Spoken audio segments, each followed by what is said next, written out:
सत श्री अकाल जी, स्वागत है तुहाडा सब दा तुहाडे अपने YouTube channel let's learn with Harpreet. So असी कर रहे सी लीनियर इक्वेशन इन 2 वेरीएबल्स। इस चैप्टर के रिगार्डिंग जिन्नियां भी वीडियोज़ असी कर चुके हैं उन्हां दा लिंक तुहानूं डिस्क्रिप्शन बॉक्स में मिल जाएगा। सो प्लीज़ तुसीं उन्हां वीडियोज़ नूं जरूर देखना। लास्ट वीडियो में असी कीता सी एक्सरसाइज 4.3 दा 5th क्वेश्चन। नैक्सट असी कंटिन्यू करांगे क्वेश्चन नंबर 6। ठीक है, स्टेटमेंट यदि रीड करो कि दित्ती हुई कहते if the work done by a body work done by a body on application of a constant force।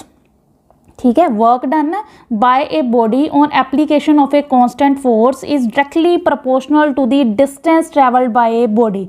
यानी कि एक बॉडी है, बॉडी ते से कोई ना कोई एक कॉन्स्टेंट फोर्स लगाई है। मान लो असी कॉन्स्टेंट फोर्स लगाई है 5 यूनिट की। ठीक है, वो बॉडी जी जो किसी बॉडी ते असी फोर्स लगाने हैं, ठीक है, ओबीअसली है कि वो जी बॉडी है उस जगह तो की करती है, मूव करती है। ठीक है, फोर्स लगाने दे नाल जिन्नी कि वो बॉडी की कैपेसिटी है वो अकॉर्डिंग जी जां जिन्नी कि वो फोर्स लगेगी वो अकॉर्डिंग वो बॉडी जी मूव करेगी। ठीक है, कि फोर्स लगाई है, force application of a force तो वो बॉडी की कीती है, मूव की अपनी जगह तो। मूव करने का मतलब पहला वो बॉडी इस जगह पर ही, हुण मूव करके इत्थे पहुँच गई, इत्थे पहुँच गई है। ठीक है, बॉडी जी अपनी जगह तो रिप्लेस कर गई है तो मूव की है, मतलब इन्हें की किया, वर्क ही किया। अपनी जगह तो इस जगह तक जाने लिए उन्हें कुछ ना कुछ की किया है, वर्क डन किया। कहते वो जो वर्क डन है, जोड़ा वर्क डन है कि करके होया, जी उत्ते तुसी फोर्स अप्लाई की सी।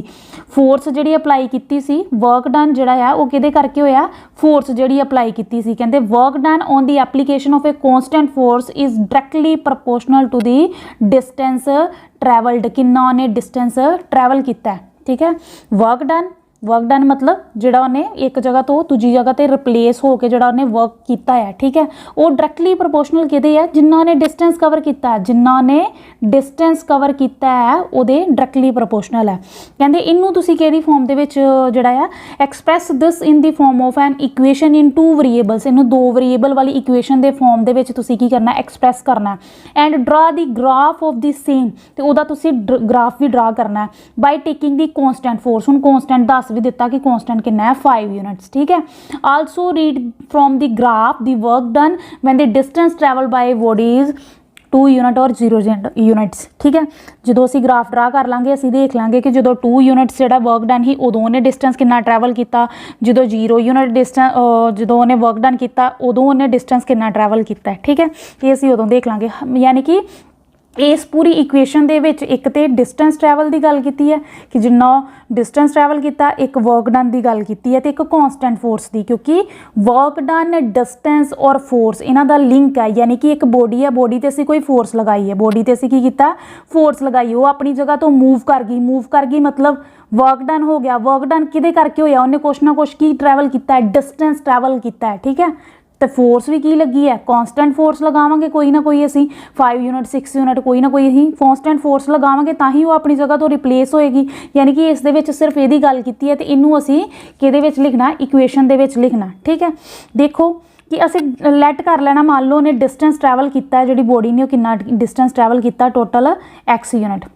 ठीक है, x यूनिट डिस्टेंस ट्रैवल किया है, तो वर्क डन मान लो y है। ठीक है, y यूनिट्स की है, वर्क डन है। ठीक है, तो 5 यूनिट्स की दी हुई है, कॉन्स्टेंट फोर्स तो सानू दी हुई है कि कॉन्स्टेंट फोर्स कितनी है 5 यूनिट्स। ठीक है, ये चीज़ है। हुण इक्वेशन च देखो उन्होंने दिता की होया, रिलेशन की दिता होया, कहते वर्क डन है जिन्होंं असी x मान लिया, लैट दी वर्क डन भी डिस्टेंस भी है x एंड वर्क डन भी है y। कहते जो वर्क डन है ना y, that is y work done जोड़ा अकॉर्डिंग टू क्वेश्चन तुहानू की गिवन है y work done is directly proportional. Directly proportional का साइन होंदा, directly proportional to the work done by a body on the application of a constant force is directly proportional to the distance travel by the body. Distance travel कितना है साढ़े को x, यानी कि work done जोड़ा वो directly proportional है कहते distance travel by the body, जो कितनी फोर्स लगती है कॉन्स्टेंट फोर्स 5 यूनिट। जो भी असी साइन जोड़ा डायरेक्टली प्रोपोर्शनल का हटा के इक्वल का साइन लगाने हैं, तो असी कुछ ना कुछ इत्थे की लिखते हैं कॉन्स्टेंट फोर्स। कॉन्स्टेंट फोर्स, वो कॉन्स्टेंट फोर्स सानू ऑलरेडी गिवन है, that is equal to 5x। Clear है, एक बारी फिर देख लो, कहते जो वर्क डन सीगा डिस्टेंस ट्रैवल असी लैट कर लिया एक्स है साढ़े को, ठीक है। वर्क डन जो असी मान लिया वाई है, तुम चेंज भी कर सकते हो अपने अकॉर्डिंग लिख सकते हो। पहला वर्क डन एक्स लिख लो, चाहे ये तुहाडी मर्जी है, तुम जिमें मर्जी जोड़े आ वेरीएबल्स लोगे। किसी दो वेरीएबल लेने आ, एक डिस्टेंस ट्रैवल एक वर्क डन, और एक ये गल की कॉन्सटेंट फोर्स की। पर उन्होंने कहा कि जो वर्क डन है वो डायरैक्टली प्रोपोर्शनल है कि work done is directly proportional to a distance travel, जिन्ना तुहाडा डिस्टेंस टू ही ट्रैवल किया, जी भी बॉडी ते तुसी की लगा रहे हो फोर्स लगा रहे हो। ये की ही साइन ऑफ डायरैक्टली प्रोपोर्शनल का साइन सीगा। डायरैक्टली प्रोपोर्शनल का साइन हटा के जो असी इक्वल का साइन लगाने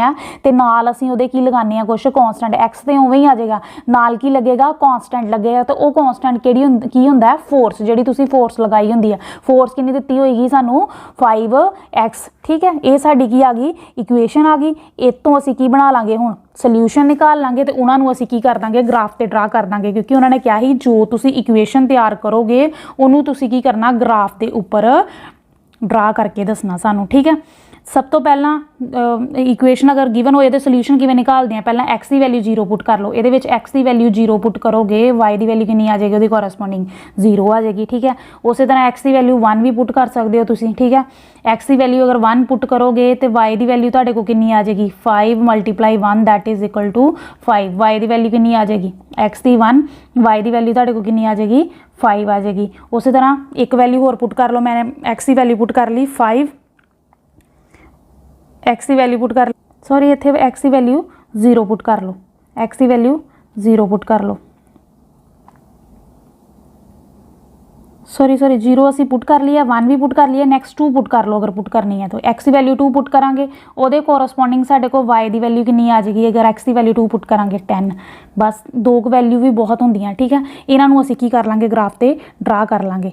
एक्स एक्सिस यानी कि एक्स किनू रिप्रजेंट कर रहा, ये भी याद रखियो। एक्स की लिया होया ही डिस्टेंस ट्रैवल्ड, एक्स की लिया होया ही डिस्टेंस ट्रैवल, और वाई की है साडा वर्क डन। इनू नाल इत्थे लिख भी लो, क्योंकि लास्ट ते सानू क्वेश्चन भी कुछ पुट किए हुए आ, उन्हों का भी असी आंसर लिखना जो असी ग्राफ ड्रा कर लांगे। वर्क डन और एक्स की दिता होया सानू डिस्टेंस ट्रैवल्ड। एक्स असी लेस किया होया कि की है साडा जिन्ना असी डिस्टेंस ट्रैवल करते हैं, ठीक है। जो कोई फोर्स अप्लाई करते हैं किसी बॉडी से, ठीक है, वो बॉडी जी है कितना डिस्टेंस ट्रैवल करती है। हुण कर लो ग्राफ, एक्स की वैल्यू 0 है तो वाई की वैल्यू भी 0 होंगी है। वो कितने होंगी है ओरीजन, जिन्होंने असी कहने इत्थे आ जिहड़ा साडा एक्स एक्सिस है, एक्स एक्सिस का जिहड़ा सेंटर पॉइंट है जिन्होंने असी ओरीजन कहने, जिहड़ा क्वाड्रेंट का जो सेंटर पॉइंट होंदा इनू असी कहने ओरीजन, जिथे एक्स की वैल्यू भी की है 0 होंदी है तो वाई की वैल्यू भी 0 होंदी है। क्वाड्रेंट की है जो असी एक जिहड़ा प्लेन है, प्लेन नू एक जिहड़ा साडा कोआर्डीनेट प्लेन है, ठीक है। कोआर्डीनेट प्लेन है, ये जिहड़ा साडा फस्ट क्वाड्रेंट होंदा है, second quadrant, third quadrant, fourth quadrant, ठीक है। इत्थे जिहड़ी वैल्यू एक्स की भी 0 होंदी है और वाई की वैल्यू भी 0 होंदी है, ठीक है। यानी कि फस्ट पॉइंट तो साडा इत्थे ही आ गया। सैकेंड पॉइंट की आया साडा एक्स की वैल्यू 1 है तो वाई की वैल्यू 5 है। एक्स की वैल्यू 1 तो वो कोरसपोंडिंग वाई की वैल्यू की दी हुई है सानू 5, ठीक है। यानी कि परपेंडिकुलर इधरों भी ले लो और इधरों भी परपेंडिकुलर ले लो। कितनी वैल्यू आ गई तुहाडी, एक्स की वैल्यू 1 और वाई की वैल्यू 5 दी हुई है कोरसपोंडिंग। नैक्सट है एक्स की वैल्यू तुसी 2 लई है और वाई की वैल्यू कोरसपोंडिंग की दी हुई है 10। एक्स की वैल्यू 2, वाई की वैल्यू कोरसपोंडिंग 10। एक्स की वैल्यू 2 एवं जो प्रॉपर थानू पता लग जाएगा कि कित्थे कित्थे असी जो ड्रा करना ग्राफ। स्ट्रेट लाइन ग्राफ आएगा, मेरे को स्केल नहीं है इस करके प्रॉपर जो स्ट्रेट लाइन नहीं बनेगा। अदरवाइज ग्राफ हमेशा की आंदा स्ट्रेट लाइन ही आंदा। 2 और 10 एक्स की वैल्यू पहला एक्स कोआर्डीनेट होंदा, दूजा साडा वाई कोआर्डीनेट होंदा। एक्स की वैल्यू 2 और वाई की वैल्यू 10 जो तुसी इन्हां मीट करवाओगे साडा ग्राफ जो स्ट्रेट लाइन ही बनेगा। ये पॉइंट्स नू मीट करवा दो, एक पॉइंट से ही एक पॉइंट ये हीगा, एक पॉइंट ये हीगा। स्ट्रेट लाइन ग्राफ आना बच्चे, इत्थे मेरे को स्केल नहीं है इस करके स्ट्रेट लाइन नहीं आएगा, ठीक है। अदरवाइज जो ग्राफ है लीनियर इक्वेशन इन 2 वेरीएबल्स वो की होंदा स्ट्रेट लाइन होंदा, ठीक है। ऑलवेज स्ट्रेट लाइन होंदा। हुण देख लो उन्होंने की पूछा होया next question they which graph साडा ड्रा हो गया। कहते also read from the graph work done when the distance travel bye bodies 2 units. जो डिस्टेंस जोड़ा 2 यूनिट्स है, डिस्टेंस कितना है 2 यूनिट है। दैन वर्क डन कितना होया, वाई की वैल्यू डिस्टेंस जो 2 हीगा तो वो कोरसपोंडिंग वाई की वैल्यू साढ़े को की हीगी 5 यूनिट्स। यानी कि साडा वर्क डन कितना हीगा 5 यूनिट्स। फर्स्ट आंसर यही हो गया। सैकेंड की पूछा होया उन्होंने, सैकेंड पूछा होया जो कहते डिस्टेंस ट्रैवल तुहाडा 0 आ, यानी कि इत्थे ही आ पॉइंट, सेंटर ते ओरिजन ते। डिस्टेंस ट्रैवल तुहाडा 0 यूनिट है, डिस्टेंस अगर 0 यूनिट है, डिस्टेंस की है मतलब डिस्टेंस ट्रैवल्ड की है तुहाडा 0 यूनिट्स, यानी कि एक्स की वैल्यू अगर 0 आ तो उत्थे तुहाडा वर्क डन यानी कि वाई की वैल्यू भी उत्थे की है 0 आ। क्लीयर है। फिर देख लो उन्होंने पूछा होया सीगा तुहानू ग्राफ ड्रा कर लो, ग्राफ ड्रा कर लिया सी। डिस्टेंस ट्रैवल अगर तुहाडे को किन्ने यूनिट सीगा, डिस्टेंस ट्रैवल 2 यूनिट्स दिता होया गया। डिस्टेंस ट्रैवल कहते अगर तुहाडे को 2 यूनिट्स है दैन वो कोरसपोंडिंग जोड़ा आ वर्क डन कितना, वो कोरसपोंडिंग वर्क डन देख लो 5 यूनिट्स है।